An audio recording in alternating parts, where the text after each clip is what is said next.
So talk us through what's going to happen tomorrow, because it's all about now whether or not he should have been given the job of ambassador to Washington, whether the right questions were asked at the time, given people knew of his association with Jeffrey Epstein. Well, the Tories are starting to behave like a proper opposition. What they're going to do, it's one of their opposition days tomorrow, and as Sam was saying, after Prime Minister's questions, they're going to propose a motion. It's in the jargon, it's called a humble address. Now, if you're one of those anoraks, and you probably are, that remembers those Brexit debates, Labour were quite successful in using those with some success. So, basically, they're demanding release of all the papers, emails, phone records, the whole lot, that led to the appointment of Mandelson as ambassador. And it's a paper trail, if you like. Now, question is, how will the government respond? Well, I can tell you what the government are doing. They're going to put down an amendment. So the Tories have just announced they're going to do this, but the government has already said they're going to put down an amendment which will say, OK, yes, except for papers prejudicial to UK national security or international relations. Well, they can probably argue there's quite a lot of those. But I interviewed a Labour rebel tonight, Richard Bergen, who said, well, I'm prepared to vote against the government if they do oppose it.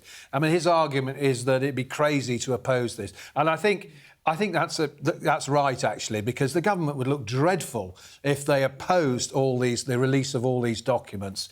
And remember, the Prime Minister said at Cabinet he'd let the country down. And I think for the government to try and mount what Kemi Badenoch was calling tonight a cover-up, it would look dreadful. So I think what will happen is the government will say, OK, you can have the papers, but not these national security details and so on. So the point, presumably, from the Conservatives is to go after Sir Keir Starmer and his decision to appoint, and indeed Morgan McSweeney, Chief of Staff, yes, who was supposed to be in daily contact with the then Lord Mandelson, if I can call it that. So, Jenny, just quickly, how much trouble do you think... I know you want to come in... I was going to tell you about McSweeney, but go on. You know, how much trouble do you think the Prime Minister is in over this now? I think he's in an enormous amount of trouble. I think probably Morgan McSweeney is in more trouble, and he is perhaps more likely to be the fall guy in the first instance. But that doesn't mean that Keir Starmer is safe. He is already in a position where he was in a difficult position. His authority was being challenged. Something like this could be really, really deadly for him, because the whole question is what vetting procedures were in place, how much were they prepared to risk for somebody who had the right kind of manner to get on with Donald Trump? And that's the real question here. They thought that he would be a good thing. Yes. John, be patient. I'm going to get to Roy too. Oh, did you see? He opened his mouth. Because I know you've got something specific on this, no, as you were saying, I mean, he had the qualities that were needed, because, I mean, he's a schmoozer, he's an operator, so it was a good, good office for him to take. But, I mean, obviously, the Labour wanted to have a political appointee, because they had a very good ambassador already in Karen Pierce, who they got rid of to bring in a political appointment. Various names are brought forward: David Miliband, Baroness Ashton, Baroness Amos, and then Peter Mandelson comes into the ring, and it's such a Mandelsonian twist of Mandelson and McSweeney. All of a sudden, this article appears in the Times, Stephen Swinford, saying, "Oh, Peter Mandelson's been appointed. He is now the ambassador," and this gets back and they say, "Hang on, he hasn't been approved yet. They haven't actually gone through the whole process. They go through that process of what's it called, the agrément, before ambassadors are appointed." Yeah. And they say, "Well, it's in the papers.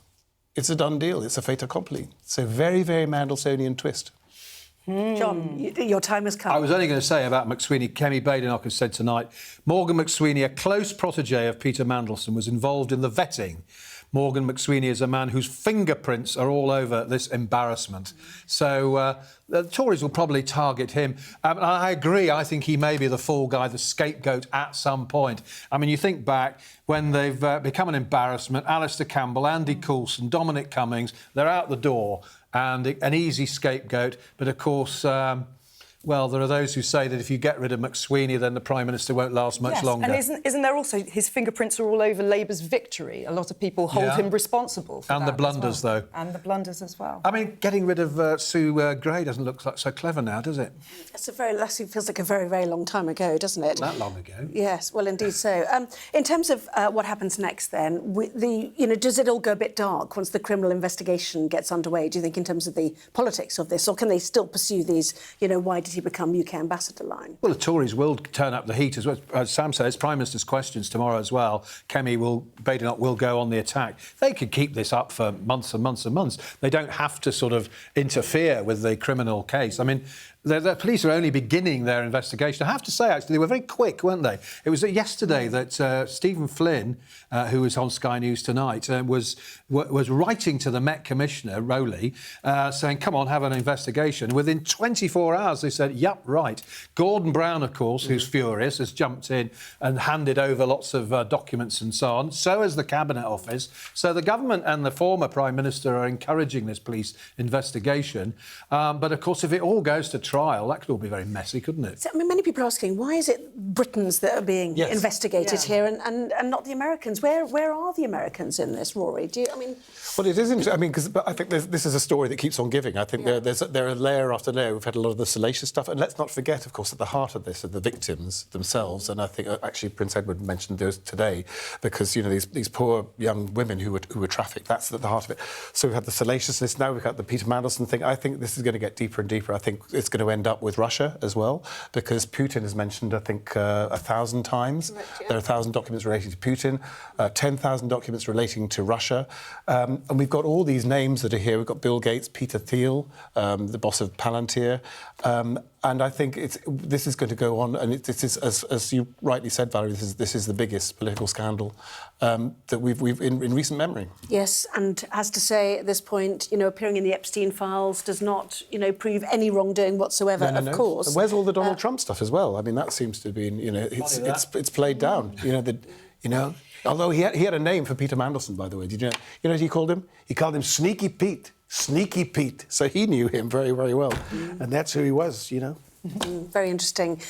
So, I mean, I know you've written about this already. Just a scandal too far for Mandelson to survive. Rory talking about his 9 lives, but he's certainly had a few, hasn't he? Oh, yes. I mean, he was business secretary when he took that loan from Geoffrey Robinson, had to go over that, didn't tell the Building Society against the law. Second time, it was a visa application by an Indian businessman.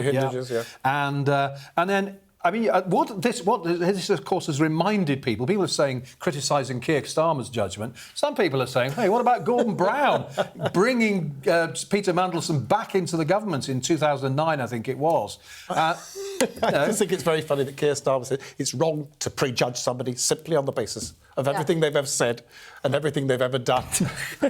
He knew what he was getting, surely. Yeah. But I think he took his assurances at face value. I mean, there is some gloating going on among some senior Labour politicians. I mean, one Cabinet Minister said to me yesterday, who'd have thought it, hey?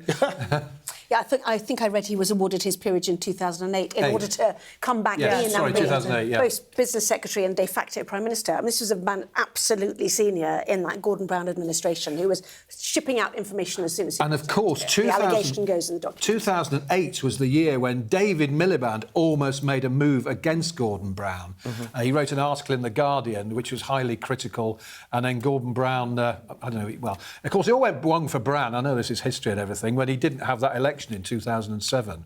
Actually, to be fair, he wasn't that bad as business secretary, and actually some of the things he was doing as ambassador was OK, but he had that side to him always at Mandelson. He just couldn't help himself. But or rather, he could help himself. But surely that is because he is one of those people that just loves to be close to power and loves to be close to money and is flattered by the attention of rich and powerful people. Yes, indeed. Yes, we've got no problem with people becoming filthy rich, I think he said, didn't he? As long as they pay their taxes. Well done, both of you. Finished my quotes.